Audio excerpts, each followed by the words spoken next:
Okay. So yesterday we started with chapter 9, which is about traffic data collection.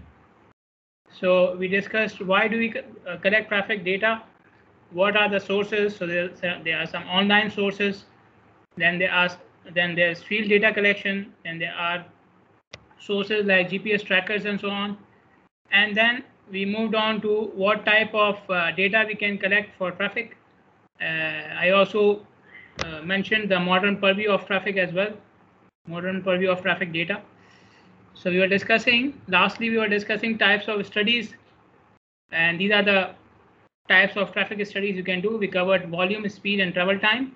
Today we will cover the remaining type studies, and then we will also move on to the different methodologies for traffic data collection.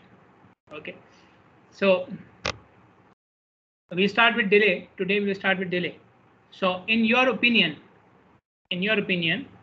how can we define delay?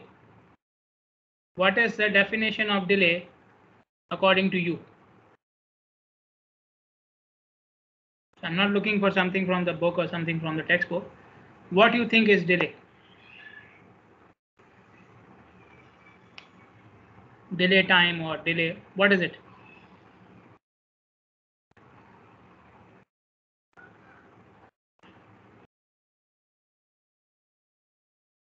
Go on. Anyone? Like I said, it doesn't have to be the bookish definition. In your mind, delay, like delay time.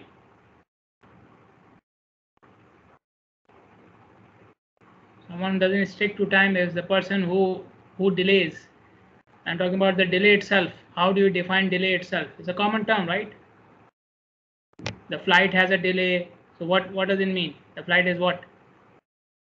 Or I have a delay. Okay, or I delayed this thing. What does it mean?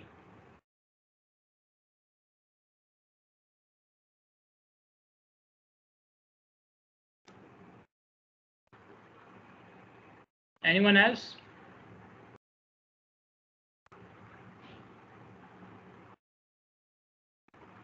If I say I had a delay of half an hour, what does that mean? Late or postponed? Okay, good, good. Anybody else wants to contribute?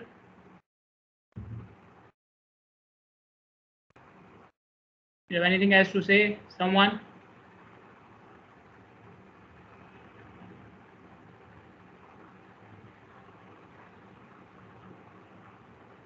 Okay, so delay is being late or postponed from your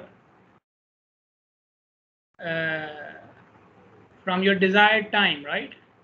Okay, from your desired time. So delay is something related to your perception. Delay is something related to your perception, your opinion. Okay, so this is how they are defining it in the book as well. So delay is part of your travel time. So when you say I took this much amount of time to go from place A to place B, some part of that time was delay as well. Okay, so delay is the part of travel time which you find annoying. Something like this guy. He got too, his annoyance level was too high. So something like this. Okay, so the delay is a time of your or the part of your travel time where you are feeling annoyed, where you are feeling that you could have gone faster, or this time could have been saved. This particular time where you are moving slowly or you are stopped, it could have been saved. It can be because of a traffic signal, it can be because of an obstruction on the road, or it can be because of a driver which is going in front of you slowly. Okay, so wherever during your travel, whenever you feel that this particular time I could have moved faster or I shouldn't have stopped, that is delay. Okay, and later on we will discuss how to do delay studies, but delay is important to measure the effect of intersections and obstructions on the traffic. Then we have density studies. I mentioned earlier as well in the last chapter, density is very rarely observed, because to observe density you have to stop the traffic and count all the vehicles.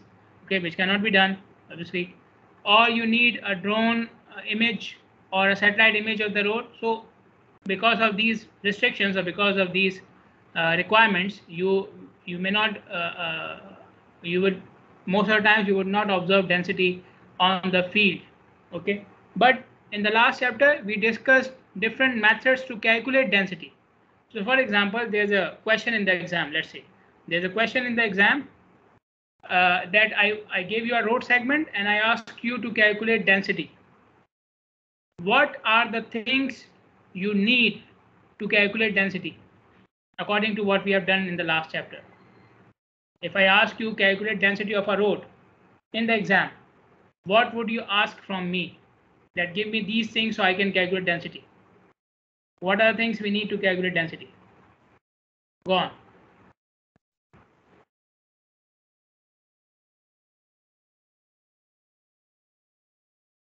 Volume, yes, volume. And what else? Capacity, not true. Capacity is wrong. You need volume and speed, yes. You need speed and volume. Good. So capacity is a fixed amount. Capacity is a fixed value. Don't need that. So you need volume and speed. And another method which we discussed was using the average spacing. You can also use the average spacing to calculate density. Okay. So for density, we have up till now discussed two methods. You can use speed and volume or flow, or you can use average spacing. In this slide, you can see another method which is by the use of detector data. Okay, so you have installed a detector under the surface of the road, and yesterday I called it the point detector. So you have installed a point detector under the surface of the road. You can use the data from this detector to calculate density as well. Again, the detector is not giving you the value of density, you are calculating it. Okay, so this is the third method of calculating density by the use of detector. So if you want to calculate density, which is D here, then you need three things. You need LV and LD and O. What is LV? Length of the vehicle, average length of the vehicle. Okay, any vehicle, maybe a car or whatever. Average length of the vehicle. What is LD? Length of the detector under the road. Okay, along the length of the road, how much is the dimension of the detector? That is LD. And O is a ratio. O is basically the proportion of time the detector was occupied by any vehicle. The proportion of time the detector was occupied by any vehicle. Okay. So for example, you took the data for 15 minutes. Out of those 15 minutes, the detector was occupied by different vehicles for 13 minutes. So after 15 minutes, there was some vehicle on the detector for 30 minutes. For the remaining 2 minutes, there was no vehicle on the detector. Okay, so O will be calculated as 13, the amount of time the detector was occupied, upon 15, which is your total time of observation. This will give you O. Okay, and keep in mind, I'm not saying for these 13 minutes the same vehicle was occupying the detector. No, a vehicle came, it left, then another vehicle came, it left, and so on and so forth. Total amount of time when the detector was occupied by all these different vehicles, that will be 13 minutes, or that will be the value you will take in the numerator. Okay, and the denominator is the total amount of time for which the detector has observed the vehicle. This will give you O. So from this equation, you can calculate the value of density. 5280, as we have discussed it previously as well, this is the conversion from feet to miles. 5280 is the conversion from feet to miles, because LV and LD is in feet. LV and LD are in feet. Meaning the density in vehicles per mile. That's why 5280. Okay. O is a ratio, doesn't have any units. Then we do accident studies as well, in which we collect accident characteristics. Okay, so at the end of the course, we will cover the topic of accident studies as well. But why do we collect accident characteristics? From accident characteristics, we can calculate system-wide rates of accidents, rate of accidents per year, rate of accident per length of the road, rate of accident per vehicle. Okay, so these are known as system-wide rates. Number of accidents per unit something. Okay, we can also know the relationship of accidents with different causal factors. Causal factors are those factors which cause the accidents. So there are three main causal factors: human being, environment, and road design. Human being, environment, and road design. Almost 90% of the accidents happen because of human beings, the drivers or the pedestrians or some other human being. Okay, so more than 90% or almost 90% of the accidents involve a misjudgment or a mistake or something from a human being. Okay, so how do we know that? Because we have collected accident data. Or sometimes we want to know accident characteristics at specific locations, so that you know which locations are more susceptible to accidents than others, which locations are riskier than others. We call them black spots. Black spots. So black spots are those locations where number of accidents are dangerously high. Okay, and they are more considered more risky and dangerous than the other locations. We call them black spots. So how to know which location are the black spots? We have to collect accident data, to do accident studies. Then we have parking studies. In parking studies, we are mainly looking for three things: inventory of parking supply, accumulation of parking, and total parking demand. Okay, so the first thing here is inventory of parking supply. What do we mean by the word inventory? The word inventory. Who can give me the meaning of the word inventory? Simple meaning, again, whatever comes to your mind. Inventory is generally used in shops and stores. Okay, they keep an inventory of something. So inventory means what? I have an inventory of my things. What does it mean? Store, okay. Supply, okay. Anyone else?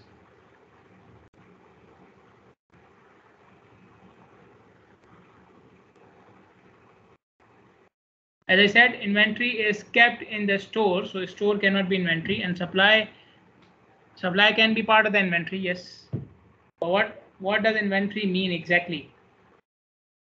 Anyone else want to contribute? Stock, yes, Mariam, that's the right word. Stock. What do you have in the stock? Inventory is a record of your stock. Okay, and your stock can be according to your business. Okay, if you are a store owner, then your stock of groceries in your store, right?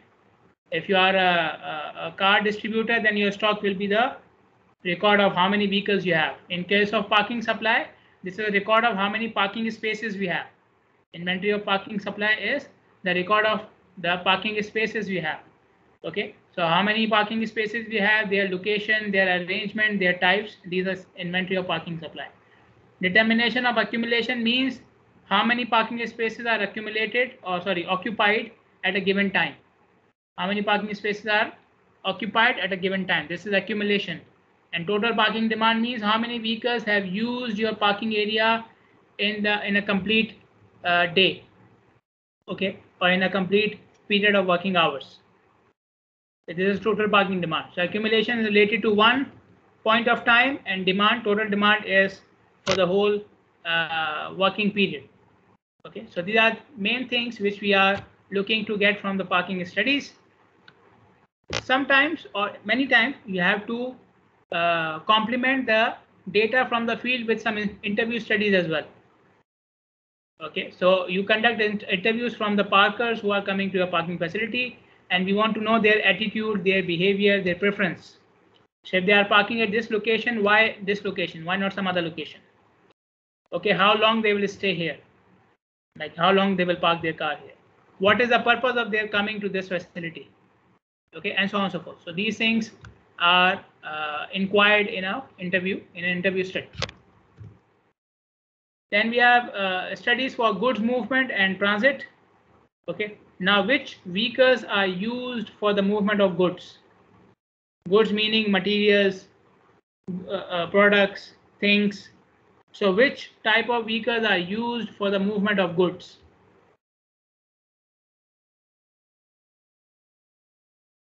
Trucks, yes. List of things, yes, you were right about the inventory. List of things, yes. And which vehicles are used for transit? Which vehicles are used for transit?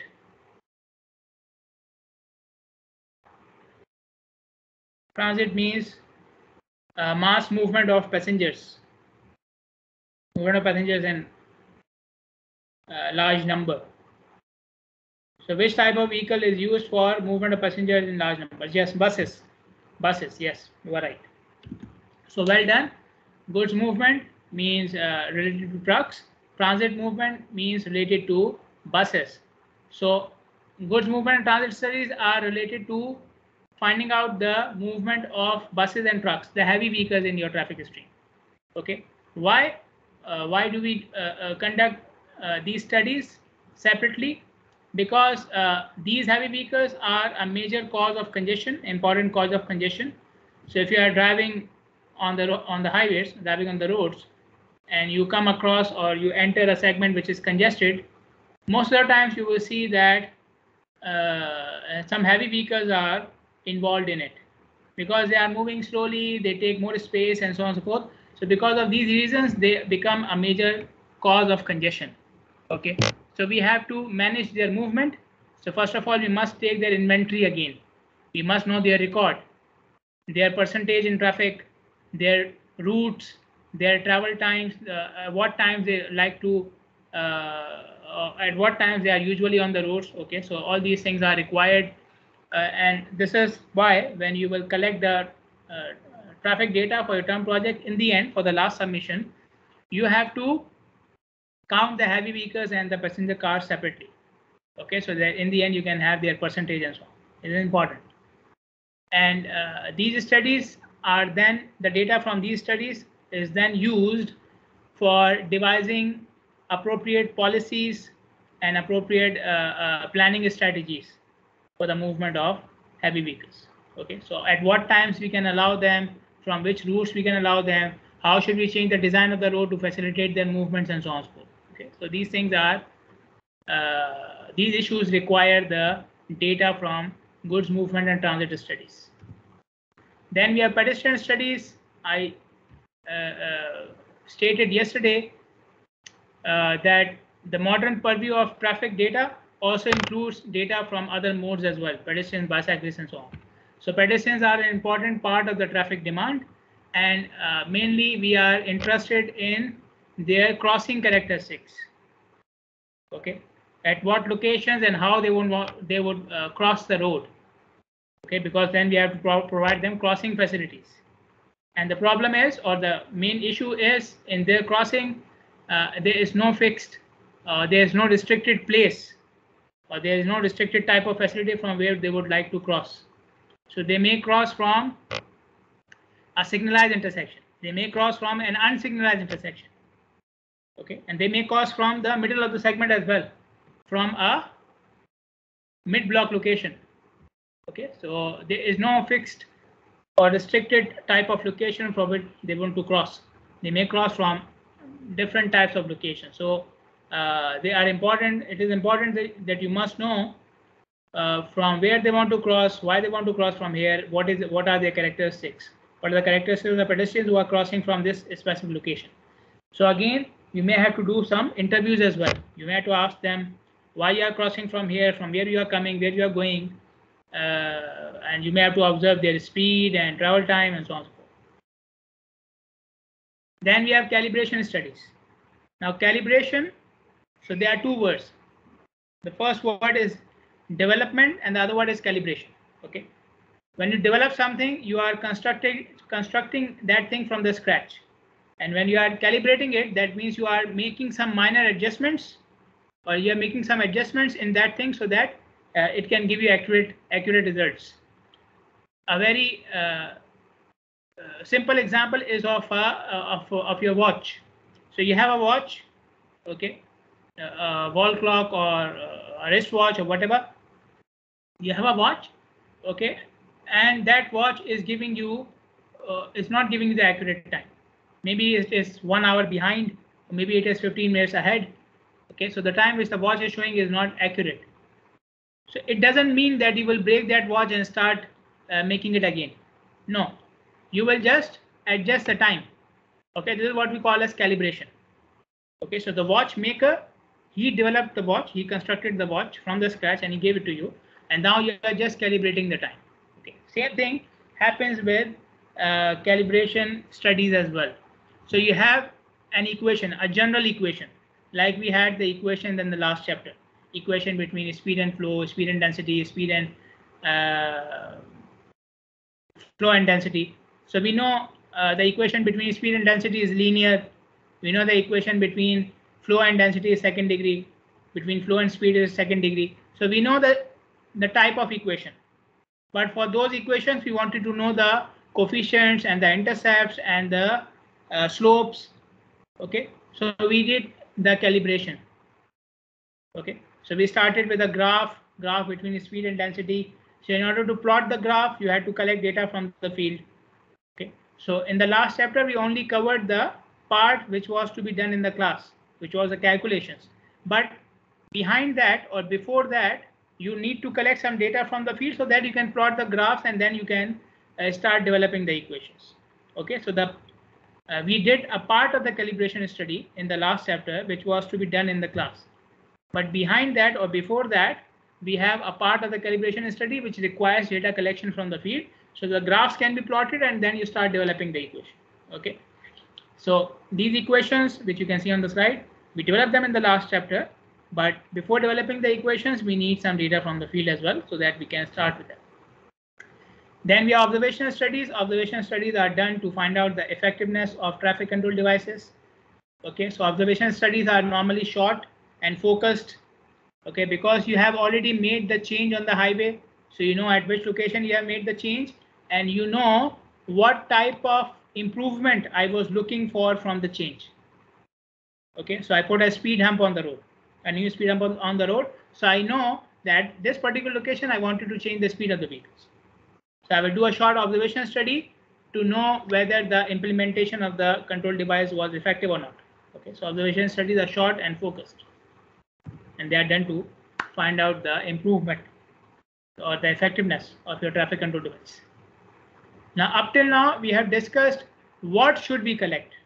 And yesterday we discussed why should we collect it. Now we will discuss how should we collect traffic data. How? Okay. So traffic data can be collected in three ways. You can collect it manually. We call it manual studies. You can collect it using semi-automated techniques. So we call them semi-automated techniques or semi-automated studies. Or you can collect it using fully automated devices. So we call them fully automated studies. Okay, so there are three types of methodologies to collect traffic data: manual, semi-automated, fully automated. We'll start today with the manual studies, and we will continue with it on Thursday as well. Manual studies, for example, so manual studies, first of all, let me explain. Manual means what? If you are collecting data manually, what does it mean? It means that data observation and data recording, both were done manually. Both were done by a human being. Data observation and data recording, both were done by a human being. Okay, so some human being was involved in observing the data, and the same or some other human being was involved in recording the data. Okay, noting it down or recording it in some other way. So if I ask you, for example, in your term project, I suddenly changed the guidelines, and now I'm asking you, collect the data for 24 hours. From your route segment, collect the data for 24 hours. Okay, you will be shocked, right? And if, okay, you will be, I will consider you smart if you ask me and if you protest for it, if you protest against it, that we cannot collect data for 24 hours. Okay, because it doesn't make any sense. Collecting data for 24 hours manually, you will be down on the ground after the first 4 or 5 hours. And then I will be receiving phone calls from your house and from your parents and maybe from some police officers as well. Okay, so I'm just giving an example. Don't go and do that. But let's say, for example, if I ask you that you have to go and collect data for 24 hours, it's not possible. It's not possible. Or obviously more than 24 hours also not possible. So manual data collection techniques are limited for a data collection period of less than 24 hours. Okay, it's a general guideline that if you have to collect data for 24 hours or more, don't go for manual techniques. Okay, so this is one restriction for manual techniques. even for a period of less than 24 hours. Even for a period of less than 24 hours, if you can do it in shifts. You can do it in shifts. You can employ different observers who will record the data in different shifts. Okay, so for example, if I ask you collect the data for 16 hours, doing it for 16 hours is not possible. Is also not possible for one observer. Nobody can. You have already collected data for 15 minutes. Okay, so you know how much of energy and how much of energy you require.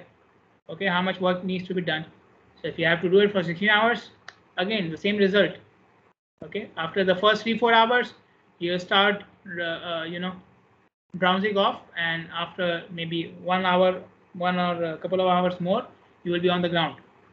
Okay, so even for a period of less than 24 hours, if you are doing it for more than 4 or 5 hours, it is advised that you do it in shifts. So you employ different sets of observers for each period of 4 or 5 hours. So if you have to do it for 16 hours, maybe you employ 4 different teams of data observers. Okay, so each team will only observe for 4 hours, and then it will be replaced with another team. Okay. So this is one restriction. There should be for less than 24 hours, and if you are doing it for more than 4 or 5 hours, do it in shifts by different teams, employing different teams. Now, what type of data we can collect using manual techniques? Point 1 and 2 already covered in your term project. You have already done it for 15 minutes, and you will do it again for the next submissions as well. Traffic counting and speed or travel time data collection. Okay, all of you counted vehicles, and some of you collected speed data using a speed gun. Some of you collected speed data using the time. Okay, they calculated the speed using the travel time. So it can be done manually. Okay, you know that you have done that. But you in point 1 and 2, you can see another restriction, which is it is done for a focused location or for a small number of locations. In both the points, you can see focused location, but in point 1, you can see a small number of locations. Okay. Why is that? Because employing so many people, if you have to collect data from many locations, then again, it will not be a wise decision to do it manually. Okay, because at each location you need few people, and then if you are doing it for many locations, the number of people will multiply. Okay, so I remember when I was in Pakistan, maybe 2015 or something, we were doing a traffic survey for many locations. Okay, and for most of the locations, we did it manually. So at one location, at a particular location, we even needed 50 people at a time. 50 people at a time. So imagine if you have to do it for 50 locations, and you are saying that I will do it manually. Okay, you may have to employ half of Bahrain, right? Half of Bahrain would be there. Then who would be driving on the roads, right? So, and if you say I will employ less number of people, but I will do it that one location at a time, good luck. You will be doing it for 3-4 months. Okay, by that time the traffic conditions will completely change. Okay, so doing it, collecting traffic data for large number of locations manually is also not advised. Okay, so manual data collection techniques less than 24 hours for a small number of locations, or for 1 or 2 locations. So you can do traffic counts, you can collect speed or travel time data, you can do observation studies. Again, observation studies, I told you the last slide, done for a specific location, and they are done for short duration, and they are focused upon a specific traffic parameter, the traffic parameter which we are trying to improve with the traffic control device. Okay, and you can do intersection delay studies as well. So intersection delay studies done on intersection. So again, the location is very specific. They're done for the peak hour mainly, so 1 or 2 hours of the day. And why intersection studies are mentioned specifically here, we will discuss it later on when we come for a collection of intersection data. Then I will explain you why manual technique is mentioned specifically for intersection. Okay, because it has some advantages. Okay, and it has some disadvantages if you don't do it manually. Okay, let us discuss about manual counting. So manual counting, we use hand counters or board counters, the ones which I showed you yesterday. Now we have seen it in the last chapter that traffic counts are divided into different periods. Okay, so we have seen examples in which the traffic counts were taken for 15 minutes. Okay, so if you're counting manually, so after every 15 minutes, you have to reset the count. You have to start from zero again. After every 15 minutes, you have to start from zero again. Okay, so that you have the count for each 15 minutes. Okay, 15 minutes, 5 minutes, 10 minutes, whatever. But in any case, traffic counts are divided into specific intervals. So for each interval, you have to reset the counter. Okay, resetting the counter means that you have to set zero on the counter, or if you are noting it down on a piece of paper, then you have to change the sheets of paper. Okay, and then there are other routine disruptions in your counting. You have to drink water, you have to go to the loo. Okay, things like that. While you are resetting the counter, changing the sheets, or you are drinking water, what will happen to traffic? Will it stop for you? No. Nobody bothers that you are doing the count, right? None of the drivers would bother that you are doing the count. And if you are drinking water, they should stop. Nobody would do that for you. Okay, they don't bother what you are doing and why you are doing that. So while you are resetting the counter or adjusting your things or taking care of your necessities, you will miss counts of some vehicles. Some vehicles will pass and they will not be recorded. Even if you don't consider these disruptions, obviously we know manual techniques will have some inherent errors, right? You cannot count manually for for many hours or something without having an error. Okay, so but those errors are random, they are normal. We are not talking about that. We are talking about the errors which may be controlled by taking care of these disruptions. Okay, so how do we control them? We plan short breaks within the counts. Okay, we plan short breaks for the observers that they can take within the counting periods. Short breaks which they can take during their counts. Okay, and later on the data of these breaks, obviously then the counts are missing the data, right?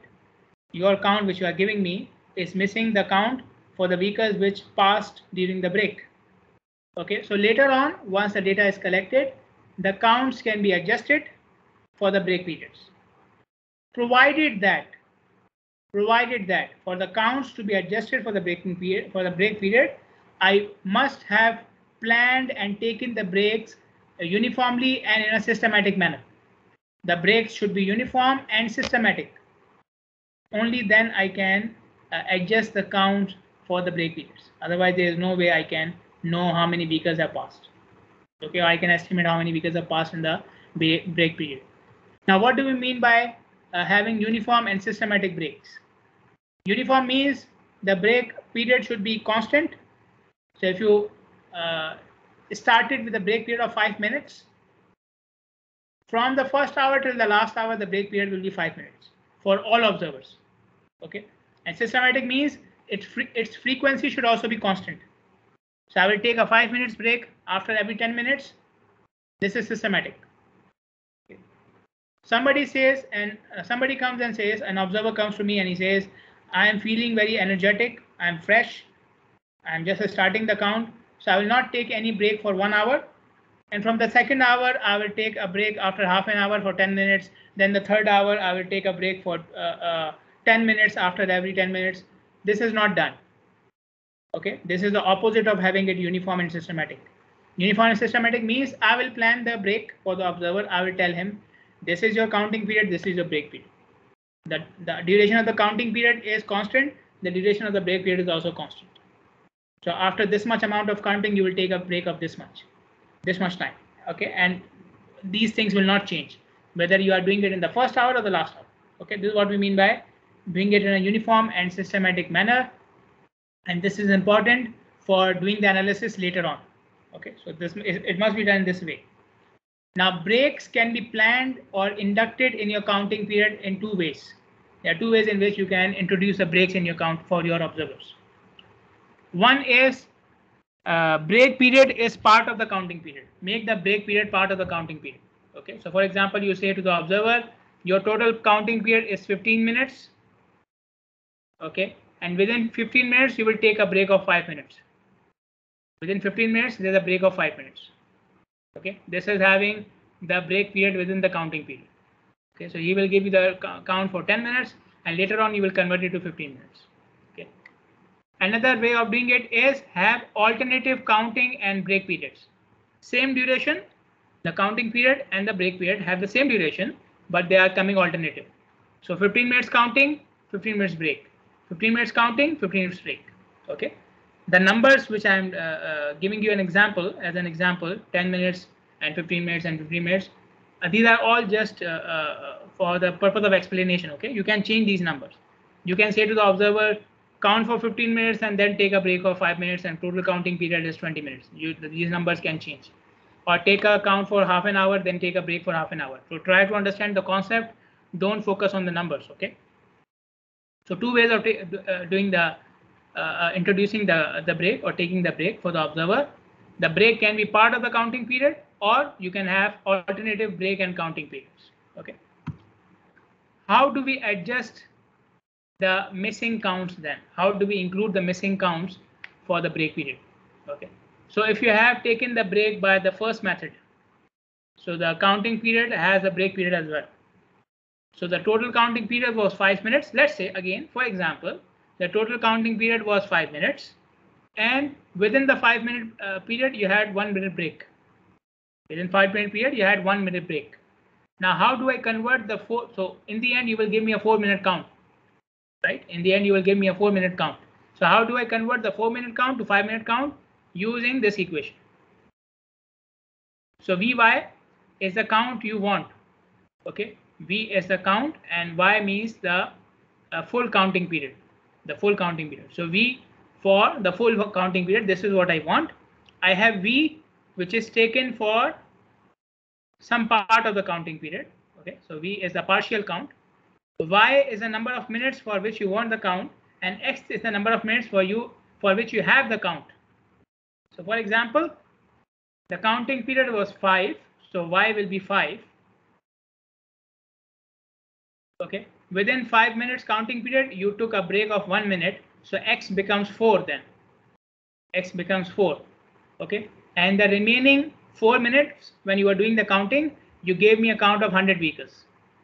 So if I have 100 vehicles count in 4 minutes, then how much count would I have in 5 minutes? Okay, so I will calculate V5 as 100, the count for 4 minutes,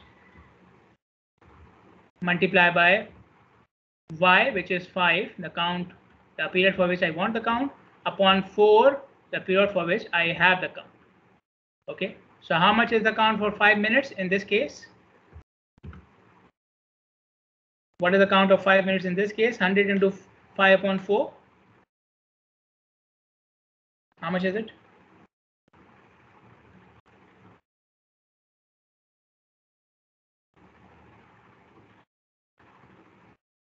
$125. Okay, so in 5 minutes we have 125, or we have estimated 125 views. Okay, so this is the first method when the break period is part of the counting period. The second method, when you have alternate break and counting period, so what will happen? You have taken count, then you took the break, then you have taken another count. Okay, and the count period and the break period were of the same duration. So you have 2 counts, and between them you have a break which is for the same period, same length of the period, same length of time. Okay, so I have a count for example, I have I want the count for the ith time period. I refers to the time period of the break, Okay, so for example, you took the count from 4 to 4:15, then you took a break from 4:15 to 4:30. So I will be 4:15 to 4:30. Okay, and then you took account for 4:30 to 4:45. Okay, so how do I calculate the count for the break period? You will take the count for the period before the break, and you will take the count for the period after the break, and you will take their average. Okay, simple, very simple, right? Count before, count after. You want the count in the middle, take the average. Okay, we call it a straight line interpolation, right? We call it a straight line interpolation. If you want the count between, you want the count for the missing period, which is between two counting periods of the same amount of time, you take the average. Simple. Okay, now let us look at this example. This is a very good example. Okay, why? Because there are many concepts which you can understand from this example, and there are different sorts of calculation which you will be doing. Okay, so we start with a part of the calculation. I will just explain the data. I'll give you a task for the next class, and then we will do it in the next class, inshallah. Okay, so we have a 4-lane highway, 4-lane freeway. 4-lane meaning 1 lane in each direction. So you can see in the table, the top row has the 2 directions, eastbound and westbound. These are 2 directions. Each direction has 2 lanes, lane 1, lane 2. Okay, each direction has 2 lanes. Now you can see the counting period is 12 minutes. See here, 4 to 4:12, 4:15, 4:27, and so on. How much is the break period here? Can someone tell me the break period here for this example? How much break they are giving to the observers? For how many minutes? 3 minutes. Yes, 3 minutes. You're right. So they do the count for 12 minutes. Then the next count starts from 4:15. Okay, so there's a break of 3 minutes. From 4:12 to 4:15, there's no count. So that means a break. It's a break. So it seems like from this up till now, it seems like we have the first method of breaks here. We have they are using the first method of having the breaks, which is to have the break period within the counting period. But if you look at the data in each column, you will see there are spaces, alternate spaces which are left blank. There are alternate cells in this table which are left blank. Okay, so it also seems like they are taking the alternative break periods as well. So they are taking a 3-minute break, and then they are also taking an alternate break period as well. Why? Who are these people? Huh? They are special? No. Actually, it's not a break period. This alternate is not a break period, and this brings us to a very important point. Okay, that is the allocation of observers. Allocation of observers. So in this case, you see there are 4 lanes. There are 4 lanes. Okay, but this data collection team had only 2 observers. The preferred or the ideal method of placing or assigning the observer for traffic data collection is assign 1 observer to each lane. Assign 1 observer to each lane. Okay, so what will happen? From each lane, a vehicle will pass at a time. So there are less chances of error. If you assign more than 1 lane, then vehicles may be passing simultaneously, and the observer may not know what to do. Okay, he will miss more vehicles then. In that case, because vehicles are passing simultaneously, there are more chances of errors. But if he is observing only 1 lane at a time, then there are less chances of missing any vehicle. But what to do if you have more lanes and less observers? Then you go for this arrangement. So what they are doing, observer in the eastbound was observing lane 2, and observer on the westbound was observing lane 2 from that side. Okay, so again 1 lane at a time. Okay, but what about the other lane? So what they are saying, do it for 12 minutes, take a break of 3 minutes, then for the next counting period, go to the other lane. Okay, so these alternative spaces are not because the observer was taking a break. This is because the observer was busy taking the count from the other lane. So the actual break period for the observer is only 3 minutes. It's only 3 minutes. But the data looks like alternative counting and break period. Why? Because the observer shifted to the other lane. So this is one way of assigning the observers smartly, that you assign it to 1 lane at a time, but then you do it for alternative periods. So the observers are having their break for 3 minutes, and the observers are also recording data for both the lanes, but 1 lane at a time. Okay. One important point I mentioned to the other section as well. I'm obliged to mention it here as well. That breaks are important for the productivity of your work as well. For the accuracy of your work, breaks are important. Keep it in mind even when you are studying. So you have exam tomorrow. So you may feel that I should work as much as possible today, but this will tire you out for tomorrow as well. This will exhaust you for tomorrow. Okay, so break is not important for your own personal hygiene and for your own personal well-being. It is also important for your break as well, for your work as well. If you are not taking the break at the right time, your work will also suffer. Okay, so working does not necessarily mean working more does not necessarily mean that you are working that your work is good. Okay, taking the break is also important. Okay, coming back to the example. So alternative breaks are because of the shifting of the observer, and the actual break for the observer is 3 minutes. Okay, now how would we solve it? Let me go here. Okay, so I will just make a table today, and I will just, so the first step would be to convert the 12-minute counts into 15-minute counts, and then to fill up the alternative gaps. Okay, and then we will do the rest of the things. Okay, I will tell you the rest of the things on Thursday.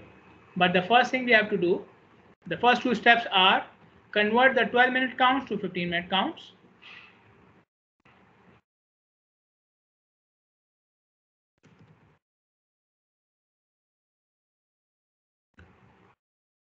Don't worry, I will not do it completely. I just make a table and show you one value. Okay, so we have time. We have to convert 4.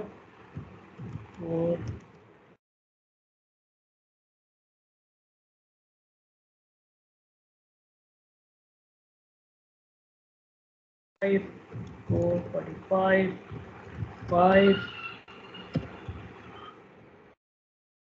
5, 5, 15, 5, 30, 5, 20,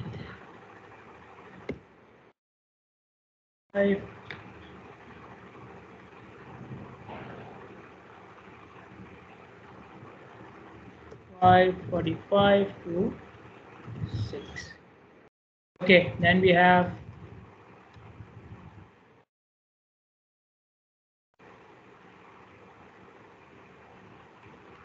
eastbound, westbound, lane 1, lane 2,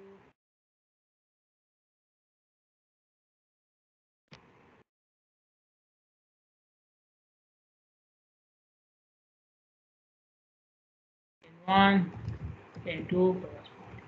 Okay, so the first value for lane 1 is 350.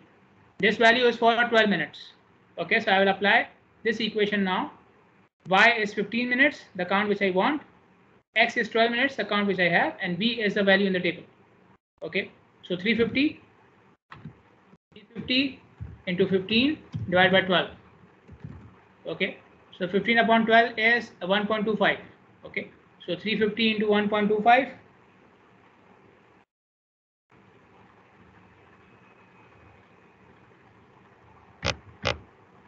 438. Similarly, 370 into 1.25. 462.